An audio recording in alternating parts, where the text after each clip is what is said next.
tikulandireni program ine ya Timvetse kuchokera kuno ku MBC nthawi timakhala tikukambirana nkhani zosiyanasiyana zimene zikuchitika mdziko muno nchifukwa chakuti tizizitsatira komanso kuzimvetsa.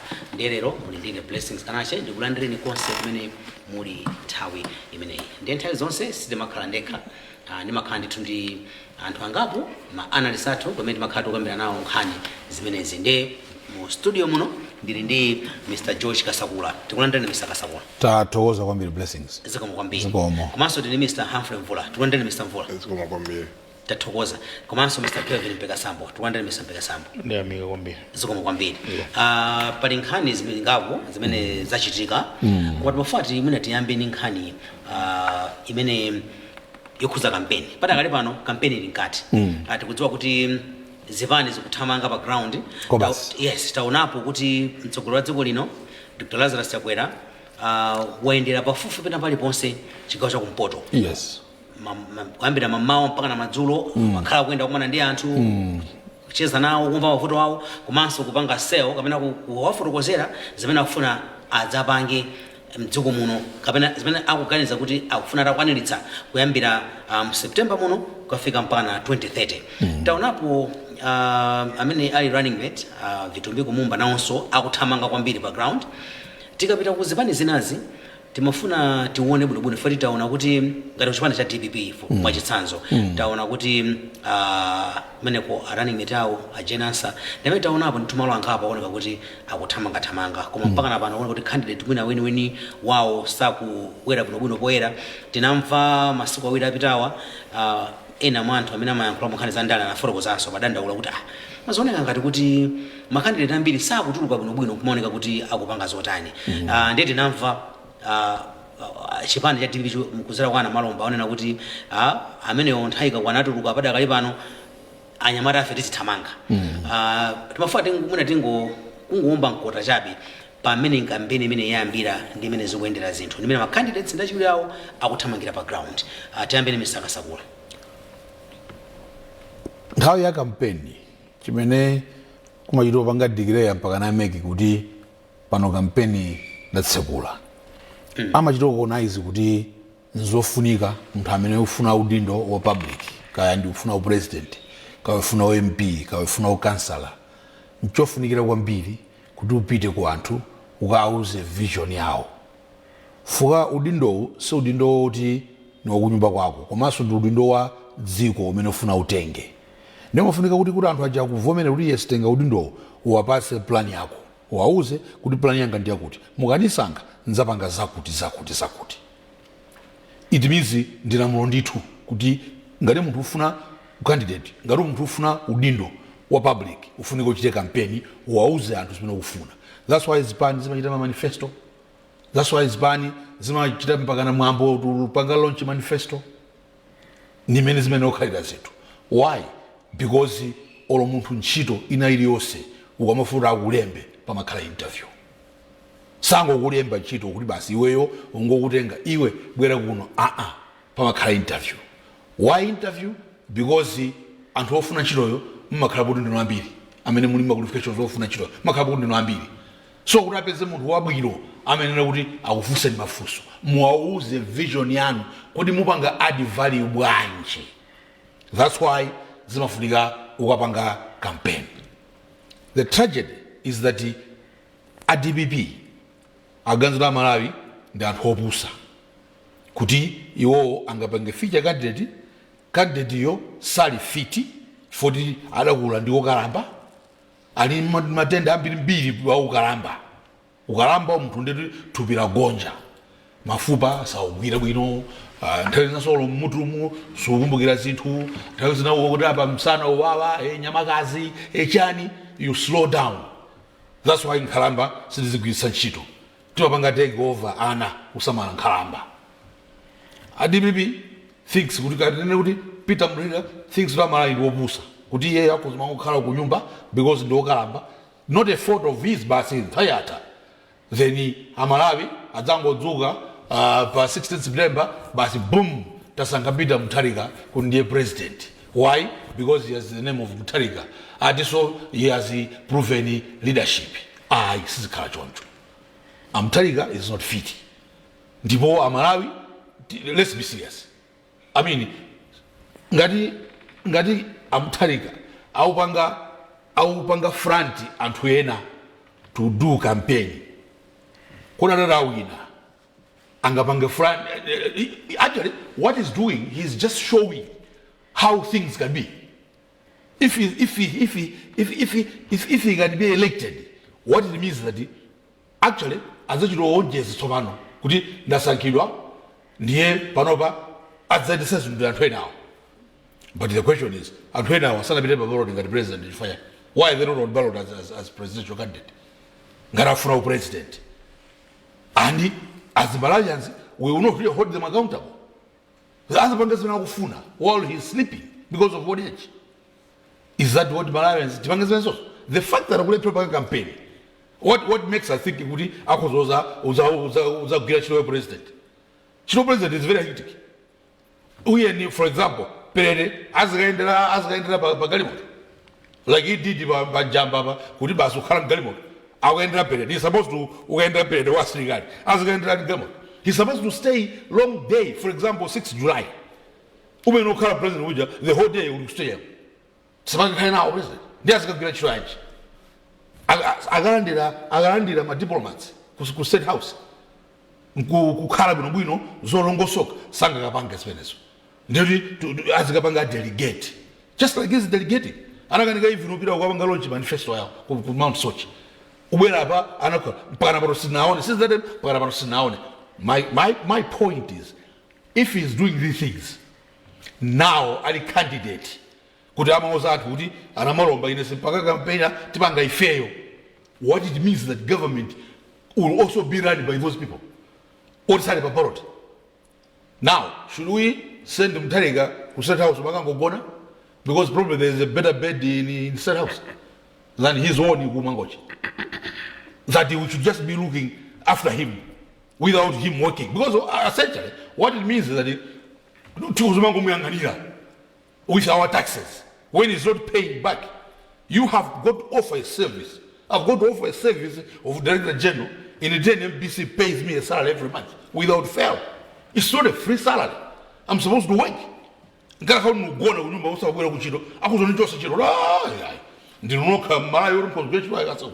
So what about a president? Malawi, let's be serious. I would prove leadership. Which prove leadership as the Mutharika display in this country? That they can show it's proof leadership. He has not given us any plan. He has not promised anything. He just said proof leadership. When did he provide proof leadership? The Mutharikas, including Bingwa Mutharika and Peter Mutharika, have just taken from this country without giving back. And this I can say, Masomo Gwa, Bingwa Mutharika, Ause Mutendere, and his brother, the one that is a candidate for DBB, they have taken more from this country than they have given. This Peter Mutharika, we know he was abroad. He was not paying tax in this country. He was abroad for many years. He only came here, Zitahoma Ajimwene. Ajimwene, Aviringa Muluzi, Ndiavula, Ndiavula, Aladaboma, Roshi Dragampeni, Amuluzi, Mpagana Muluzi, Dramazat Fomao, at the expense of his own body. Until now, he has not recovered from he will never recover. Ada Viringa, then that's when he came. Viringa kule. Wa Viringa ni ruo busisa. Ada busisa amuluzi na mvula na nzao. Abasi tunatoka mu UDF. Analumenya juga. That's when Mutharika came here to settle. Anafikira kuti ku State House ya ulilongo libali yani ntutama. People said president ni mwenga nyamanu mu State House. State House. Zomanga Amalawi. Kamuzu. Zomanga Kamuzu. Ni misongo ya Amalawi. Anafikira kumene. From that point, everything about them has been paid by the state, by taxpayers, by Malawians. Without investing anything. Today, he wants to be a current president. His old age We should be the ones looking after him. He's not going to look after him as former president, but he holds the bed like State House. Now, as Malawians, are we serious? And the few times that it comes out, Zoipa, the tribalism, regionalism, the DPP is getting currency. I heard Jenny answer saying it also. I think you can live with that. Is a Chad, southern region. It is horses, so, what should people are willing to think? Could it be DPP Cabera? Is that the sources of Isabel? Can they go to Longa and the anti-campaign? Because he got how to need food. You know, from a vote, but you have said you are going to damage the Longway. Muzarengas in sources of Blanta. When the Longway is headquarters, the Longway is the capital city. So, why do you want our votes? Your aim is to damage the Longway. Central region. Your aim is to damage the Central region. That's regionalism. That's tribalism. Typical of this old man. That's how they ruled themselves. It was regional. Regionalism, and they're saying it without shame. Because that's what they're going to do. It's the capital city. Quota system. Quota system. It's the same thing. The quota system is so the question is, should we really give power to such a group and elect him to honor the South Banga campaign? He has promised nothing. Have you heard? Has he promised anything in this country? I'm going to they are strong on economy. Have they promised anything on the economy? Nothing. There's no plan. There was nothing. They are sleeping. While somebody is busy touring the whole northern region, he wasn't gone. And they think Malawians are going to reward the Ogona. Unless Malawians are mad too. We're going to see the people. Atokoza kwambe. Ndio fanda kwenda mvula. Yeah. Mvula hata nakuviningani. Anati severa juga. Oho. Chabwino. Chabwino. Neno comment yanu ikayotani Mr. Mvula on a serious note. Mankani ya mwambamena nankulira Mr. Ndira nkulapo kuti inde supano kwa pafupi 1 month. 35 days kuti kukhala chisango. Ndizona ena advanceo atamanga koma effectively amena atamanga with a document yonesa kuti tipite mina ndacho and osati mwina achakwera anapanga launch manifesto yao anapita nayo ku Southern region kuchikwawa anapita nayo ku Eastern region kumangochi nazapita kuzuzu kuka Central region manaambira kukauza kumene kuti ine ndi manifesto ndifuna ndibwerere ndipitirize pamene ndafe ndili pano kuti ndikhaleso another 5 years aforokoza zimene achita ndi nkhani ya siku lina kuti ndi zinthu zambiri in various areas then aninaso zimene akufuna kuti apitirize kuchita going forward le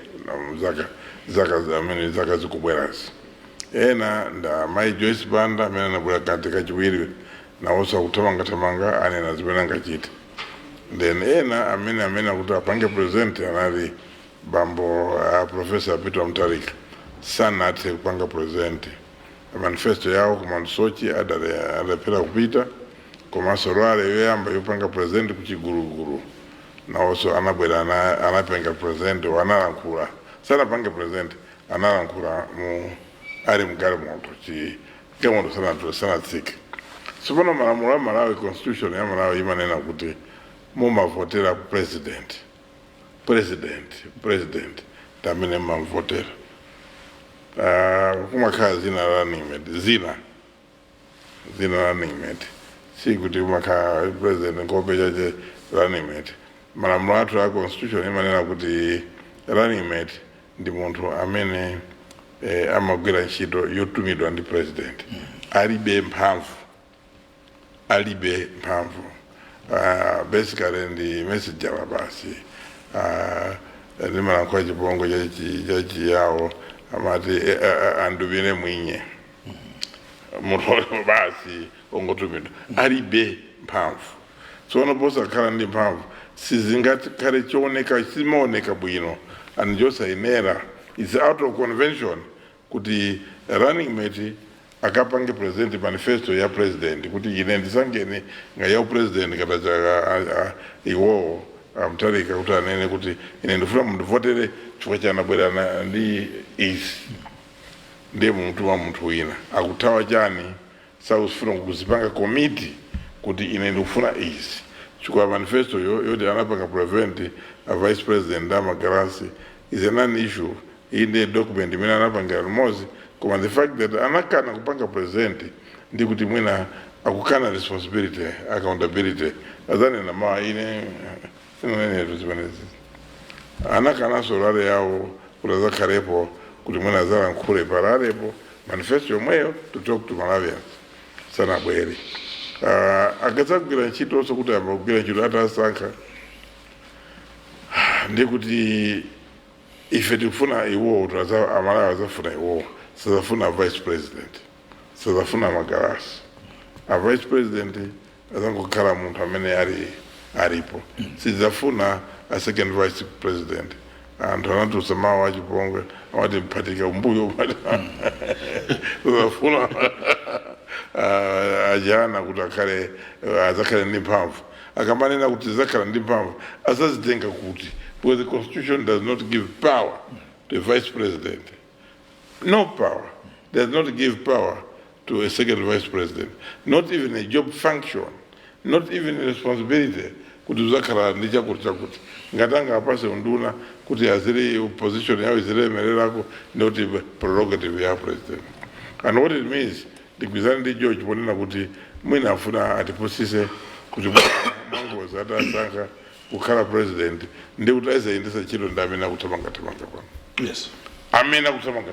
Yes, of course. Because ndi amene azayendesa ntchito. Yes. Which will be a serious breach of our constitutional order. Ndizabwera zomwe Amalawi anawakanira 2020 kuti ayi anthu awo amene line up yanuyi njosakhala bwino. So ndikuona kuti Mutharika akakhala kuti akukhala di contender weniweni akufuna di president atuluke azungulire Amalawi akagulitse manifesto awakauza Malawi kumosa Malawi amene akukonzekera chisankho asavomere mtsogoleri amene sawafikira amene saonana naye.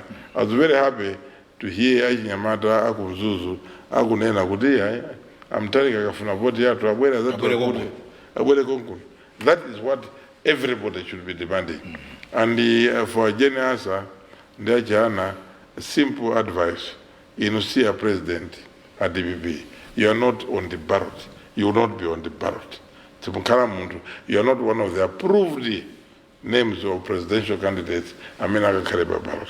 So yes, you will be trying to pretend that you are doing it in the name of Mutharika. But look, we want Mutharika to come. You know, you are a supporting artist. Yes. But you have president. This country recognizes a president as the person amene anga voteredwe. So that's the first part. Kwinako ndinamva aku Jenny akulankhula zoti to the effect kuti ayi ine zimene zinachitika zobera chisankho zija iwo amazoona ngati kuti anthu anangodana nawo.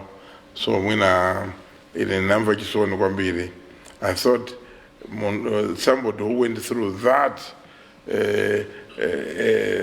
experience should be asking for forgiveness. Yeah. To say kuti don't treat me, don't take me in the image of what happened that time. This is a different job. Panopo inasindikala kusogoro ndikala osatira. Because their value ya winari yense amene running mate panopo oranga zakale vice president matters. Is kuti azathandizira president. He or she will not be his own persona. Kuti azaenda tanga bonena kuti ine wakuti. Expecting too much. And kulankhula zambiri ndikumene timaona anthu ambiri amaposhora kupezeka kuti amapezeka kuti akupanga zinthu zakhala bwino.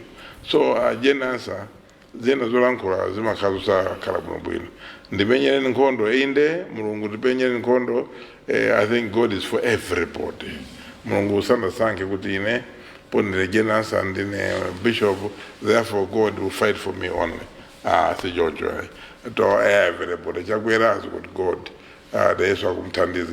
Joyce Banda has got God. Then winali yese mulungu akumthandiza. So don't sentimentalize it kuti zikhale ngati mwina zikukhala za mtundu wina.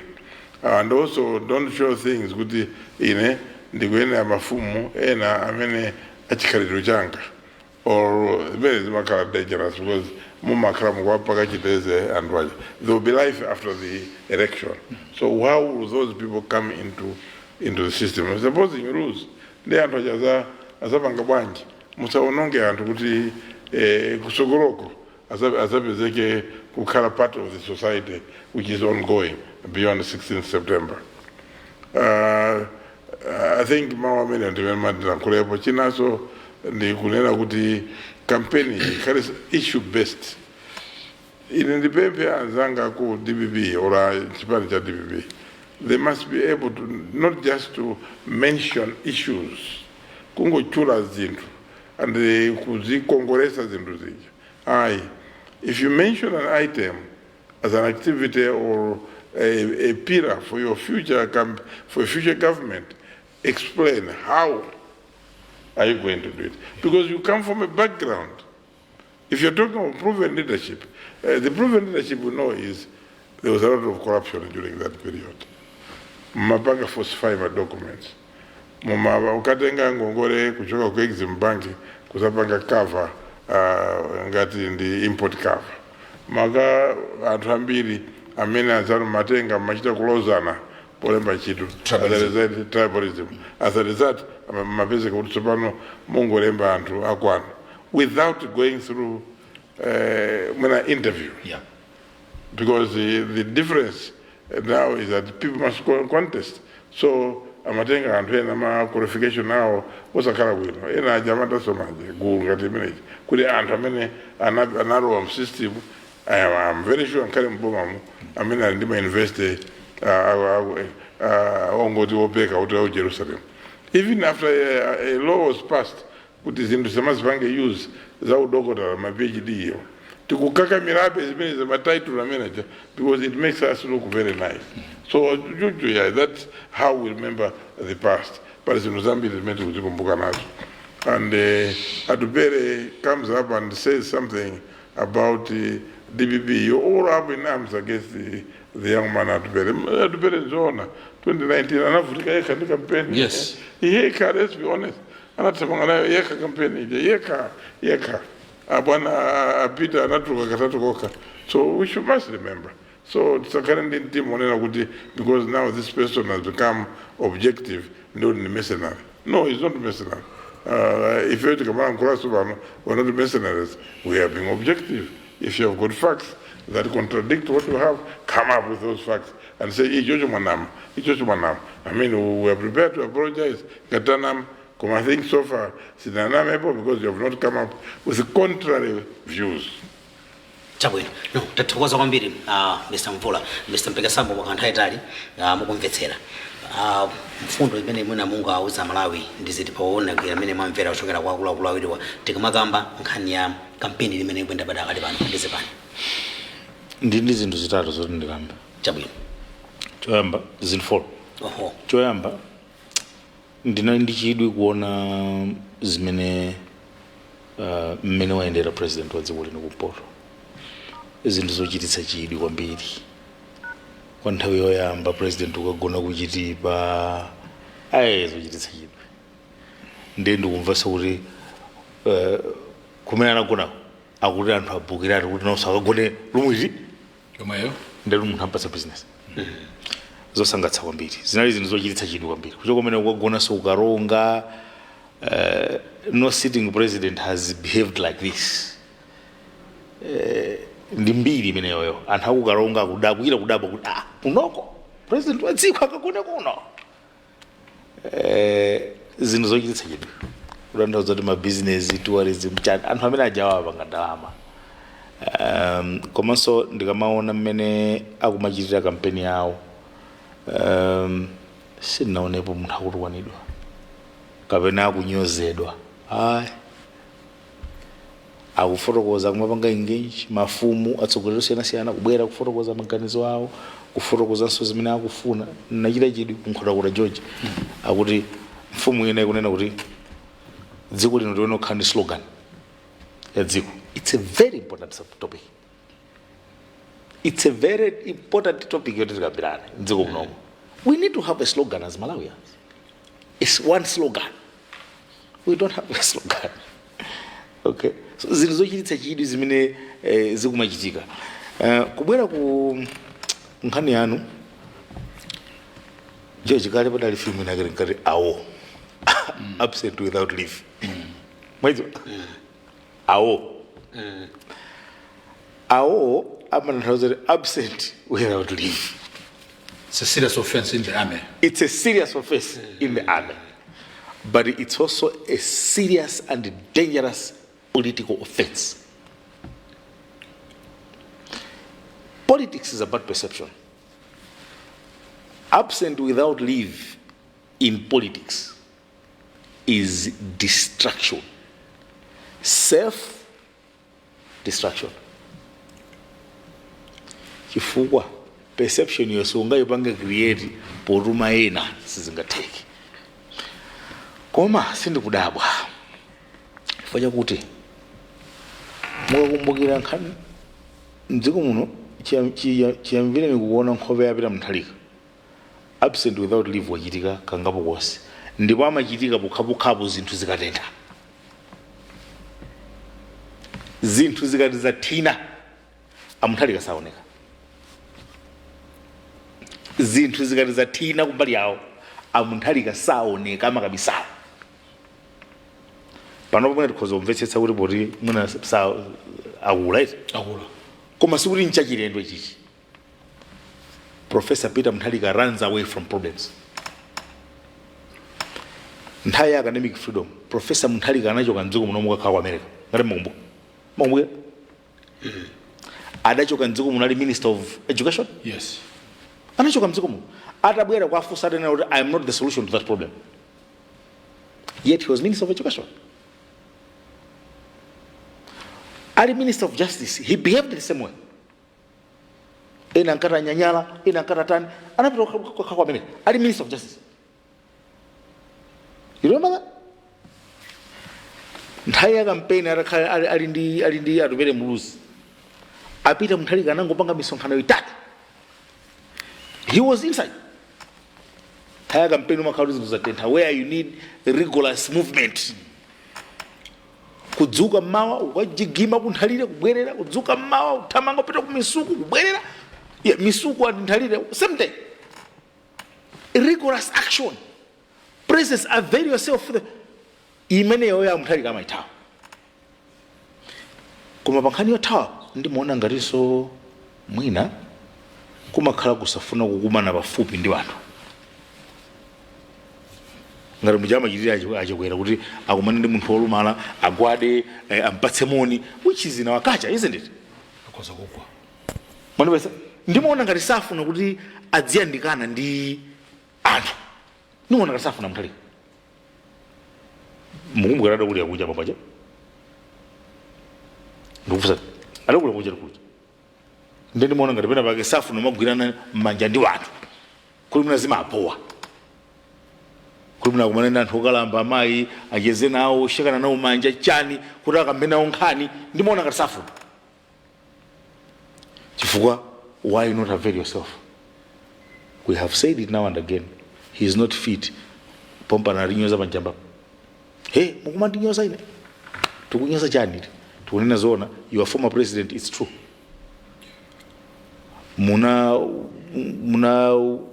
berapo kisafu ndi chipani chani, it's true. Akota dani, sifu. Tukunena sopa nutu mwakula, it's true. Mwakula. Suyo mwakana wenda. Akana kutuka. So the danger of this thing is kuti tivotera yosa chidziwa. Tifupa yosa vina. Tikudzigulira mavuto.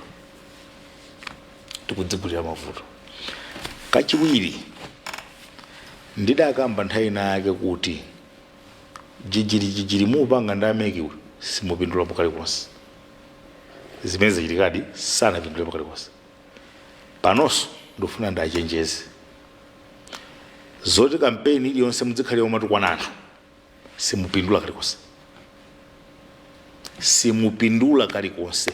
If you see problems in this country, give solutions. Bring solutions. Mubweretse mayankho kuti mudzatani. Chifukwa chake nachi chilungamo chenicheni cha mmene DPP yayendera kuchoka mmene adavungizira mvula ndi anzawo Dr. Muluzi kuwathawa atapanga kena kalikonse. Chilungamo chenicheni chakuti dziko lino lifuna Malawi alembe seko yaing'ono nkulembaso seko ina yaikulu. Mwandimvetsa ndikufuna ndiulule kuti ndi chifukwa chani anthu a DPP amakwanitsa kuwapusitsa Malawi. Mukalemba kaseko kang'ono nkulemba kaseko yaikulu kunjako, mudziwe kuti seko yankati ndi mmene muli zinthu zimene zimayendetsa dziko. Mwandimvetsa ma business, mabanki, nkhani za ulimi zikuluzikulu, mwandimvetsa mashopu, magrosari amene malo, nkhani za malo, makampani zili mkati kaseko kang'ono mkati mmene muchoka 1964 kufika lero kufika 1994 Amalawi anali mkatimu. Kaseko yang'ono ali pakati Amalawi anali mkatimu chifukwa tinali nzathu zimene zinali mmenemo. Lero anthu amene ali mmenemo sa Malawi, seko yankati they are not Malawians. Amene ali mmenemo mabusiness achitika mmenemo profit yake si ubwera kwa Malawi. Tikungoja nyenyesa zokha. Malawi were pushed out from 1994 out of the main circle. Ndi chifukwa chake lero tikumavutika. Akhoza kukweza, akhoza kubisa sugar, kukweza cement, kukweza chani. Ndi chifukwa chake tikuvutika because sili linkati. Tonsefe tinakankhira kunja. Kwa seko iyi ndipo ndi kunja kwa seko imene iyi. Tili museko yaikulu ija. Mwandimvetsa.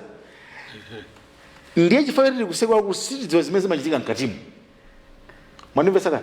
Okhawa anthu amene amakhala ndi amphamvu ndi pandale mwakuti ndi amene amathawupira mkatimu ija kukapita nawo anthu ali mkati achota tipatseni 10 billion, tipatseni chakuti ife tikupatsani chakuti, tipatseni chakuti ife apanopa kwezani cement tikufuna kuti awawa adanena awawa akulamulawo iniyo mukweza cement anthu ali kunja awatani akwiya. Mwandimvetsa izizi ndi chifukwa chake chifukwa kuti Amalawi ambiri sakudziwa kuti ali kunja. Amene amakalowa mkatimu ndi anthu okhawa amene amamvana nawo anthu amene wawo. That's how DPP has managed to fool Malawians. Ndipo lero as I speak, lero mamiting amene wawo makumana akukumana kuliwonde. Statement imene ndimafuna nene kuti adziwe kuti anthu akudziwa kumene mukumakumana nkumakambirana zofuna osakaza dziko lino. Mwandimvetsa izi ndaneneranji ndanena chifukwa chakuti chisankho ichi would define ngati Amalawi ambiri alowedi zitseko zimene akapanga attempt to kutachikwera kuti atsegule tilowe seko imene yankati ngati zitsekukeni. Ndikutanthauza chani? Ponena kuti tiyambe kugula mafuta through G2G achakwera afuna Amalawi alowe mkatimu. Mwandimvetsa. Ponena kuti makosana tenti dzutsenso admark akufuna kuti Malawi alowe museko yankatimu mmene machitika zinthu. Makosana nkhani ya fertilizer iyi no tenti tipeze njira ina yopezera fertilizer uchi izi sizisani akufunitsitsa kuti atsegule zitseko Amalawi alowe museko yankati mmene machitika zinthu. Mwandimvetsa. Tsekani kairekera makosana siti kupindula zimezi tikonzeka malamulo tipange kampani yoti akufunitsitsa kuti Amalawi alowe mkati mmene machitika zinthu mwa dziko la dziko lino. Tenti ambitsenso ma mega farms. Dr. Chakwera is trying to open doors kuti Amalawi alowe museko imene machitika zinthu. Ndiye phokoso lonse mukulimvali anthu ali mkatimu ayamba kumva kutentha. mwanimvetsera ayamba kumva kutentha anthu amenewa uthenga aumva kuti makosana anthu awafuna atitulutse muno ndifa kuti tikakumane ndi ajawa amene amatulula kuti zikhala muti aja tizikhala mkati muno tizingolibera dzikoli nkhondo yayambika ya shugayi akufuna kuti anthu alowe mmene sizingatheke the whole company sukoma ine sinimachitwaso kuti ilovo imene jerema izo linali sukoma sizingatheke kuti sukoma o distributor o sugar Malawi muno kukhala mmodzi yekha so samveka zimenezo. A lot of Malawians are struggling to find business. What do you do? Madula iwetenga mmodzi yekha. Why? And Malawians were clapping hands. We are clapping hands. Tukudana ndi munthu amene afuna atilowetse mkati mweni pamene tinali kunyatayeta. We can't control prices. We can't feed ourselves. We can't even mirror our own ufa. Nkumagulitsana. All the companies are not tenga. Malo onse kutenga. I should give you an example. Limbi Business Hub is owned by how many people? Blacks? No. Area 2, how many people? Blacks? No. That's where the center of things. Production, how many blacks are doing production in this country? Nobody. We cannot win back our economy if we allow to stay outside of the circle where things are happening. So easy chisankho defines whether Malawi will now start rising or not. Chisankho ichi chitanthauzira kuti tilowadi mkatimo kodi tiyambadi kupindula kuchokera ku migodi yathu kodi tiyambadi ku adimakija iyambadi kuthamanga ngati mene mathamangira mukundimvetsera kuti mamega farms wazithandizadi kuti chimankhani ya njala tisiye muno. Can you imagine how many times has governments invested in agriculture zindrama zambirimbiri fertilizer koma amene amakakulanda ndana kusesa chimanga malemo the Malawi ene kumakhanira yeah. These are signs that we are not inside the circle. Umumu muli makatero zamani akunenedwa aja amakambadzula aja amumbarandi. Those are the things that tiwenera kumamvetsetsa Malawi fakulipo kumamenyana osadzoti alipo wina wake amene amakatanga nkhondo jankatimo kumadzagawira kuno kuti dzingotibulana mangotibulana pamene anthu kumene kudyedwa nofu ndi nkati ife tilipunja ife tudya mafupa koma aine ake nthaka chidachitika ndi chani. Ndiye tisamale kutukwanizana tomangotukwanizana kumangotukwana ino anthu afuna ma solutions taninani plan imwe mufuna bwere nayo zichakamba chochi osafotokosa chifukwa chani maso awo sali pa Malawi maso awo akuyang'ana anthu achali mkati aja ife tilowe kuti tizikajani magaya amene ajawo pamene winayo akuti no those guys must come out of the circle. That circle belongs to Malawians. This circle belongs to Malawians. This circle yankati osati Malawi akhale kunja mwanimvetsera ine mafuta ndibweretsa muno ochepa mtengo ndidzikagula kumene amakagulako kayamute matema kayamutani koma ndikwanitsa wayamba kubweretsa mafuta fertilizer aso apange chimodzimodzi sugar so ndiwe ayamba kutsiyatsira masipatala cement we amabisabisa ndiwe usakumutsira masipatala. They want Malawians to get inside. Tirowe nkati mmene momwe tidzikapanga zisankho mmenemo tidzikapanga ziganizo chisankho chake chimenechi andi tikuyenera kusamala kuvota osatengera kuti palika ulupena pake koma tidziwe palibe mankhwala amene amatsekemera ndipo palibe nthenda imene sibweretsa ululu. Ndathokoza kwambiri Mr. Mpekasa. Zikomo kwambiri. Program ine ndi ya Timvetse chokera kuno ku MBC ndipo tili ndi akuluakulu atatu amenewa ndipo tikuyambira na nkhani zosiyanasiyana padakali pano tangoyambapo tifati tipite kumapeto kwa nkhani imeneyi ndifuna mwina machidule kwambiri tipite nkhani natitero timafuna kuti pali nkhani zimene zakhala anthu akambirana taona masambanchezo misonkho imene ichitika padakali pano tidakali pa nkhani za ndale zomwezi taona kuti nayenso wachulu kwa mtsogoleri wa dziko lino wakangalika kwambiri tikayang'ana zimene zochitika kunjaku timafuna kuti mwina timve kuti inu ndemanga yanu ndiyotani pa zimene zikuchitika padakali pano kunjaku pakati pa mwina uchiti wansokola dziko lino ndi misonkhano imene akupanga kudzera ku chipani chawo. Tiyambe ndi misakasakula koma tikatere tikha kuti timalizanso ifensi ndibwereranso kwa inu imwe ndikupasani mpata kuti muyankhuliretu chabwino.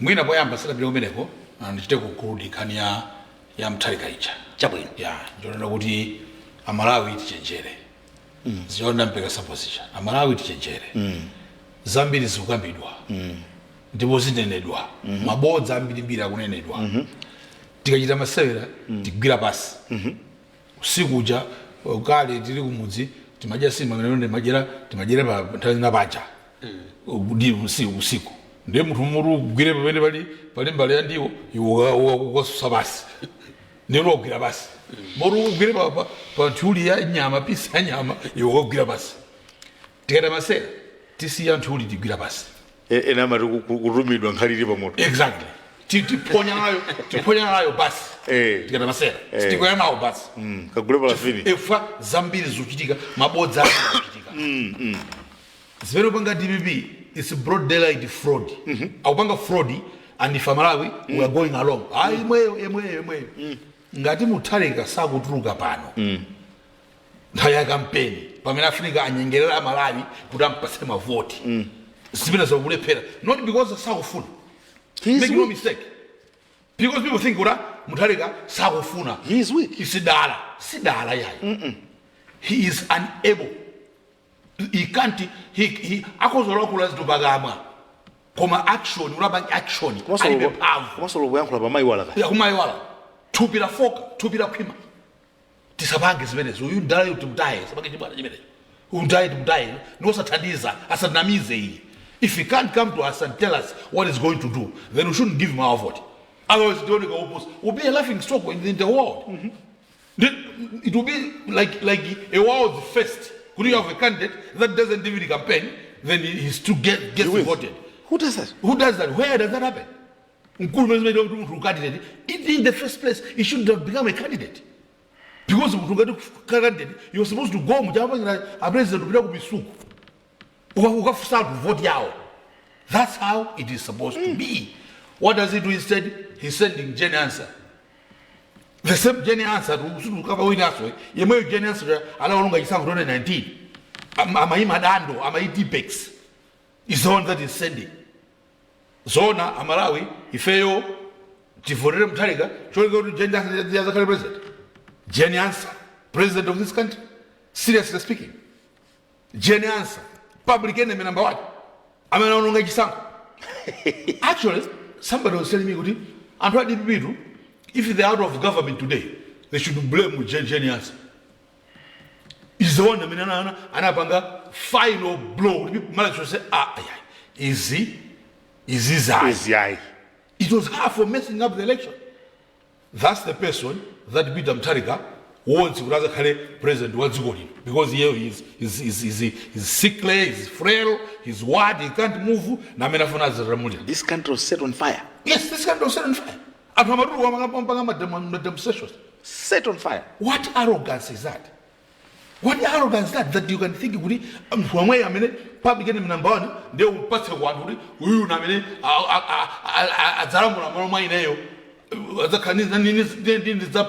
delegate. Let's not accept this nonsense. Jenny Ansah cannot become president of this country. She's a messy. She presided over a worst election in this country. I don't know who my demonstrations. So people were angry. That's the person that should say as a president. No, let's not do that. Mwagabangania amaigosi. Kuti pagatipa akangalika kuti nazo mbiri za boma kuli corruption kuli chani fuso limene wina wakana fusa ine ndifusaso limene amalifika tizifusa chifukwa Malawi andale amatenga ndifanthu opusa andala mbiri including amaikosiwo amatenga Malawi ngati anthu opusa iwo wochenjera that today he can be black.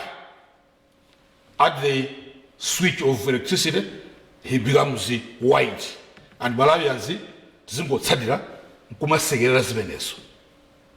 Funso limene amaiko osafunika ayankhe lakuti kodi akanakhala kuti iwowo apresident awatenga mukhala running mate wawo bweza akutchula anzawo mbava ayankhe funso limene auza Malawi ni one of Israelites auze kuti yesi nkanapanga. If the answer is no, then he is not sincere. He is dishonest. He's just being clever for nothing. He's trying to be clever when we can see this is not really genuine. This is just bitterness. The president amenotenga running mode and amenotenga running mate amene awuzo kuti he can compliment him and bring more votes to the ticket. That's what each and every candidate in the world does. Kani Trump, kani ndani, akamasanga running mate. Amanena kuti kodi amene abweretsa chani pa ticket. Amangana kula achokera kuti ali mapuziro anji. Nanga track record yake ni yotani. Ability yake ni yotani. Kodi nikambweretsa, who am I bringing? Then he settles on one. Ewa am I go singarisana atenge. That's not the way to behave. If he thinks kuti mboma muli umbava, corruption, abide ku SCB or achule muntu amene ali corrupt you. Other just saying kuti oh anthu muli corrupt, muntu mmene muli mbava, zimangidwa, zitani. It's a childishness. It's a theater. Now Malawi is not a theater stage. It's not a drama stage. Malawi want serious things, want serious discussions. If people have issues, they let them bring evidence. For Malawi, sini for busa. Or this is evidence to zo sataniza tizingovera, because we know this is frustration. This is bitterness. This is badly taking rejection. And it's not really rejection. Rejection could maybe they will not lie. He was never in contention as far as we are concerned, as far as the president is concerned. He was never in contention. And they should have known that the earlier the better and be happy with it. But this is ingratitude. Because if there's a person that Michael Usi will forever thank, together with his family, not just him, but together with his family, is President Lazarus. Pompatsa ulemu kumusankha kuti akhale vice president after ngozi ya malemu Saulo Chilima.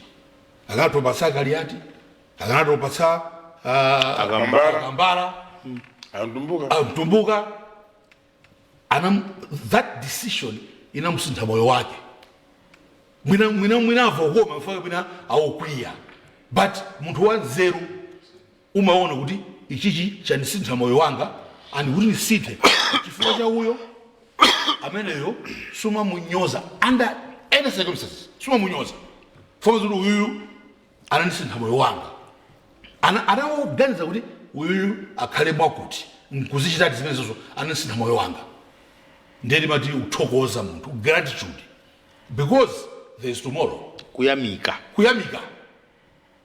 Kusamika kumoneka kwa fashion, arrogance and bitterness. Kumoneka kuti is fashionable. People are praising you, people are supporting you. People love theater, people love entertainment, people love gossip, people love zogamba zathu. Ajoji kaso hapa kaza kuti agwira auba chakuti mshoprite. People will talk. This is wakuza. Mwina somebody bekani. They will talk. So mwina wakuza busra. Awawa. You know how denga the champion. There's tomorrow, my friend. There's tomorrow. Shisango zita. But 16 September, tika voter zita. There's tomorrow that you might think about. You don't know what comes tomorrow. That's why muntu uzitokoza. Amelo kuchita chamwino. Yowaje moyo wao suzakala chimozimozi. Azakala panoba, azakala after 16 September, azakala a former vice president. Kuliko sada bide, a former vice president. Zigo, as state, will look after him by his death. And that happened because of Ajawera. Because of Ajawera. Him and his family will never be the same. azikhala munthu othokoza kuthokoza nkofunika komanso munthu sungamangothula zinthu zoti ulibe nazo umboni wene upereke umboni kuli SCB akhoza kupereka umboni ngati aunatasoona kuti pena pake pali wina akachita umbava mboma pali pamene awukira kumbuyo mbava ife siwikira kumbuyo mbava pano koma tikunena kuti kungobwera kumangobwebwera zizi zonse opanda umboni ndikula kwaso because it's like politics. That's what we want at this moment. That's not what we want. That's what we want. He's a candidate. Let him tell Malawians what he himself is going to do. What is his plan? He's a candidate president. So he'll be on the ballot. Other than Bango News. On the 16th, Tigaro and Buthi, Tigai. Why should me, when I enter that booth, vote for him? I'm not going to vote for him because he's just yapping about this, about that. I'm going to vote for him if I think I end up beating it. You sit somewhere wank. You sit at the body. You need never to go. But since I've voted because our is yapping. Since I've voted because of that, he should say why Malawi should vote for him. Other than just attacking others. Other than showing bitterness. More importantly, as a Kalao Tokoza and Kofunika. Munthamene ukupangira chintu chabwino. Uziduzikomo.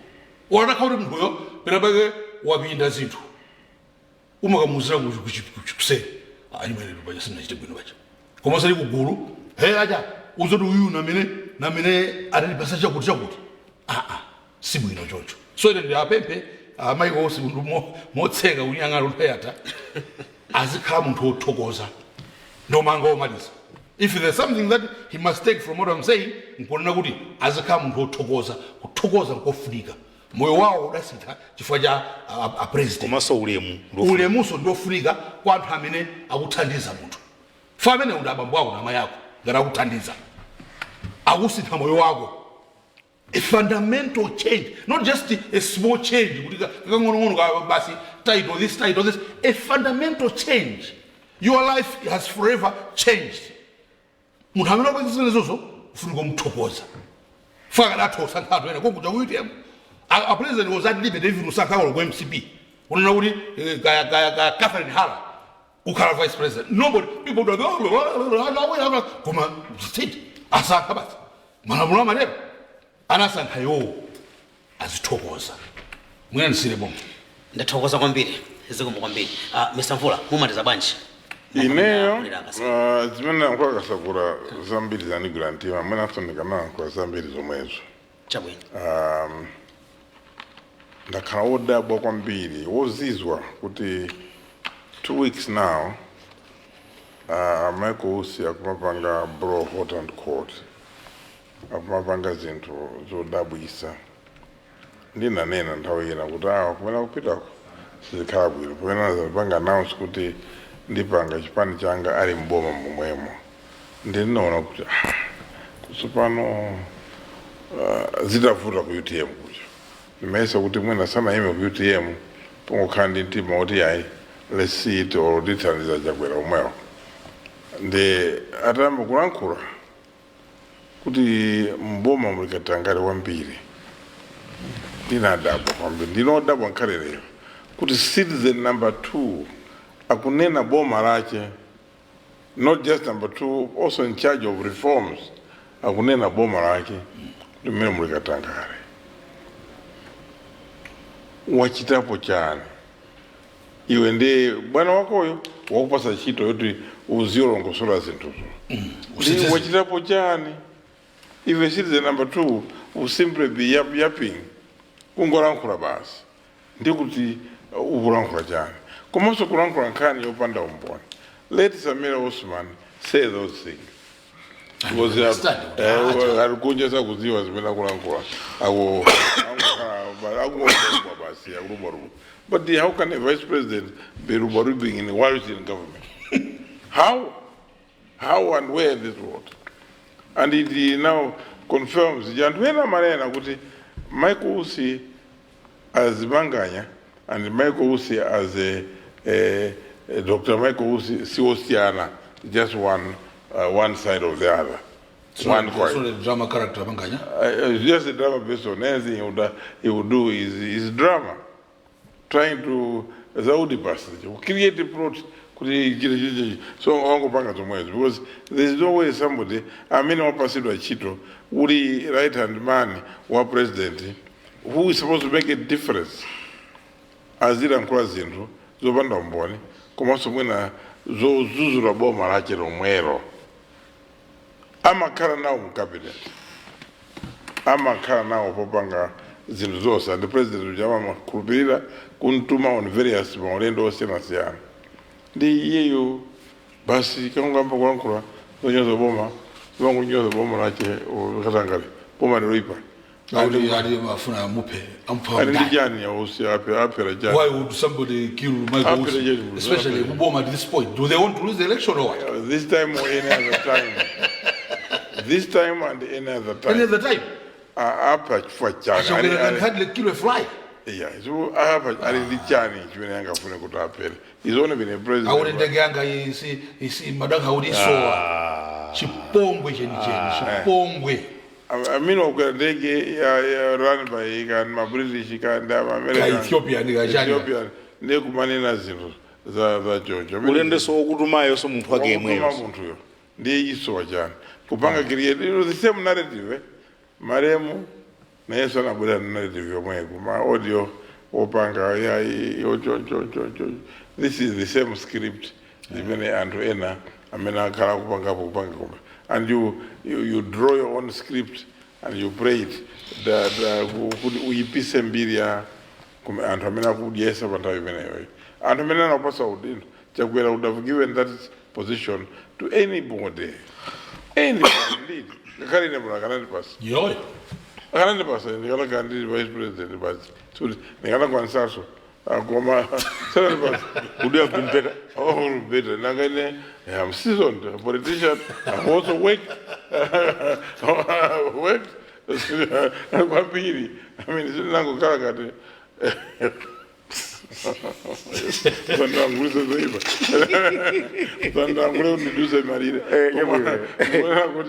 I'm a solid person because he was amazing of from experience and from work ethics. So you want us and Ankura chose to accept the freak and and I picked up enemies. Also, because they were expecting kuti mwina Asakayo. Urendo akambara. Amembe menda karira muno. Zili George. Urendo Joyce band. Amembe is also mwina andikankira ine mwina kankira mwana wanga. Bandu abiri mwina makanzi kuti ati basta zindu kuti tikale nawo vice president. Siba chilikaza kuti. So kuma anaganiza kumusanka Michael because he behaved like kuma ata kusankha mumba kukhala argument kukwiya kwambiri I mean I don't know where he expected kuti asange ngati running on what basis and I don't know what political capital he has. I think that was in anti-veterans bank. He never even know they will sample. Through the ballot. So we overvalue ourselves. Yeah. Could it Africa passport duty in Nicaragua and carry Monku. So very possible Karibu, you know. So Nico Nena could win a lingua pemper. And to Agopanga Karibu, what they now, Okudia, Paga was 16 September, was in what Tokos. Uranko Zambiri and Rajamba Kumaguyanka. Because Ine Uzi is my friend. I mean, but today, here I stand, I'm trying to say, Akuru, Silva Chocho, Seziko, Silva.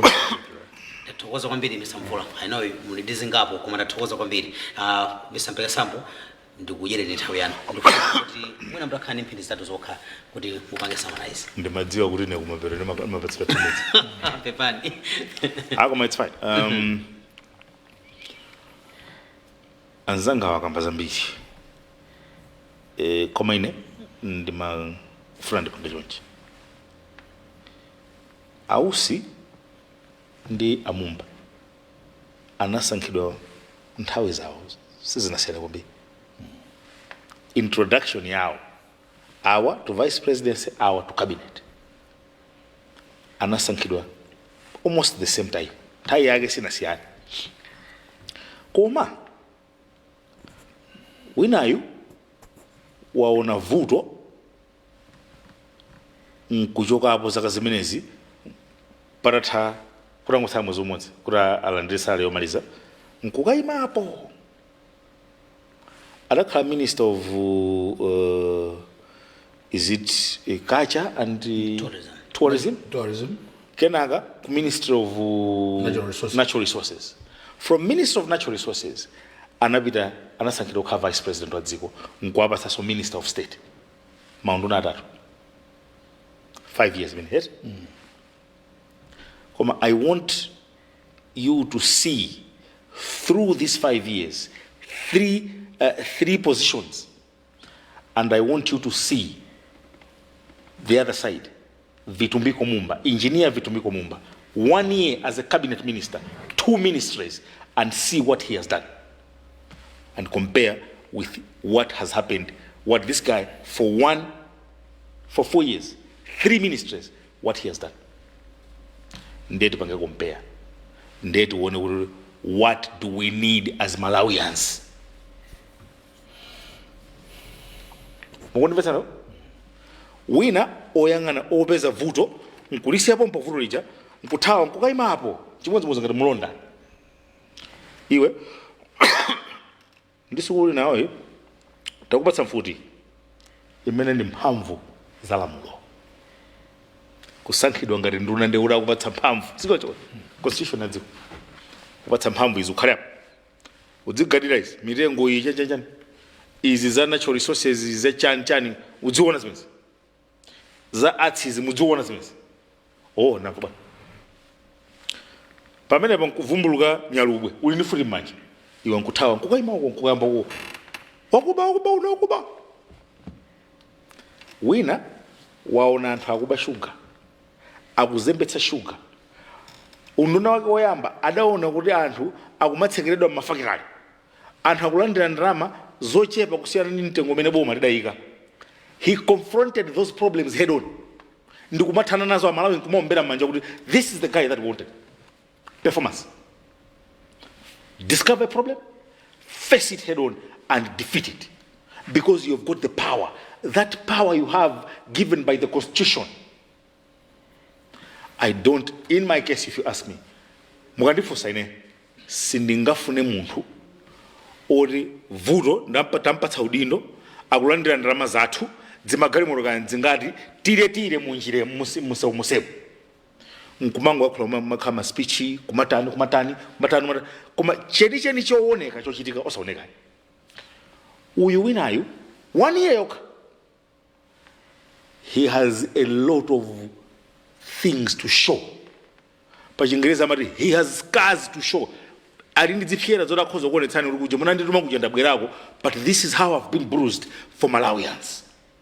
You understand? Umumu ndimenda temekera for Malawians. Adayamba kutrade tokosapa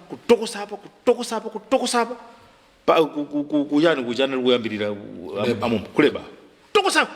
He shaked the truth. Chilungamo chake nchakuti wina yamata akagwira chinthu chuma panga spin awa anagwira kuchigwira kumayangana akatira apite kunja abwere kumayangana apite. No, we have the right because nangasama ndana zato siyo cho au sindrama zimene akulandira zinzaza mha inesi masokana aulandira bya aulandira pano amumbaso atarakalanye ka ndani tine naso anthu takharuka pano even tokutacha kuti amabwana pakuli bwanji mutete tidakambapo kanu za sovereign account si zazilekazi. He's a listening president. Takarupereka maganizo siyana na mawere simuna mwena anthu adindo amapereka maganizo siyana. They listen. Listening presidents, listening leaders. Koma show evidence of your performance. Takutumani katiwoneni ku natural resources, katiwoneni ku tourism. Show us evidence. Mwapangako chani chimene chocho.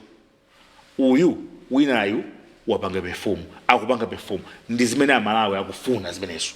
Simunga mabise shuga olimidwa Malawi mamuno. Madzi mukugwisa ntchito Malawi mamuno. Nthaka anthu ogwira ntchito ku Malawi konkulu. Simunga mabise zimene zozo zimene ife tikufuna.